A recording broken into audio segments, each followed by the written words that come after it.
Hello, this is week 2 now. In this video, we'll just kind of highlight what we'll be doing. You have one discussion on Thursday about needs assessment or needs analysis, the difference between those two.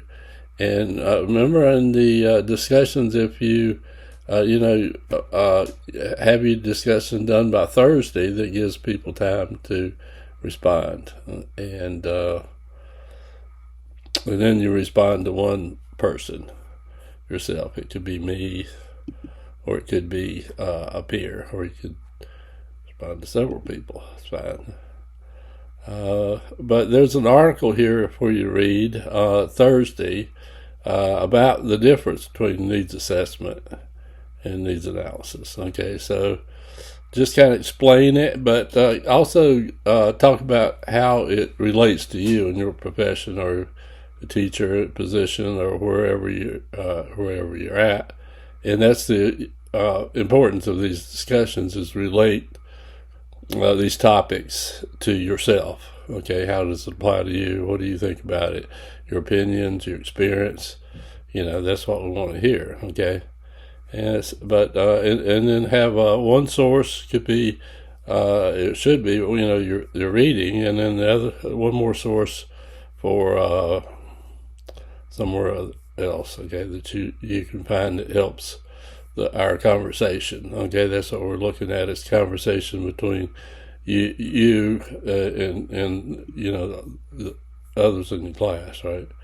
And then myself. Throw in my vibes about the needs assessment, particularly. This article is about a group of people, certified performance technologies, and they're conducting the needs assessment, and some of the trials, tribulations, lessons learned, a whole bunch of stuff, challenges they had. And so how does the what happened to them, what they learned, and challenges and overcoming them, how's that apply to educational technology person in a school, for instance? And so we apply that to yourself again. What lesson learned, and what can you share with your experiences, is really important. And again, if you have to cite 2 sources and respond to someone by Monday, then your assignment this week is a needs assessment plan. Okay, and it is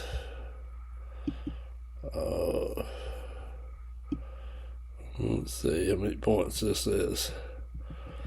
Okay, this is the 50 points. Okay, and there's no rubric, and it's rather short, and it's 175, 350 word plan for conducting the needs analysis, or a needs assessment to address student achievement gaps. Okay, so needs assessment. And just follow these, explain the needs assessment process, consider relationships between the curriculum, instruction, and the assessment. We have this alignment there you need to think about. That's one point of this. And then describe resources for the needs assessment.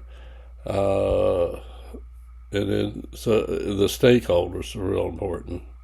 How you get others involved, parents, members of the community, business leaders, whoever else might be stakeholders. Okay, students themselves. How about getting them involved? I'm really big on the whole idea of doing a needs assessment, is assessing the children themselves, what their needs are, how they feel about it, that sort of thing. That's, to me, it's what we're missing more than anything else when we do any kind of needs assessment. Even when we're looking at test scores or something, what other factors that we're not finding leads to problems, such as problems at home environment. Are they hungry? Are they being abused? Are they something mental psychological needs and not being taken care of, and a whole slew of stuff that might be the problem. Okay, so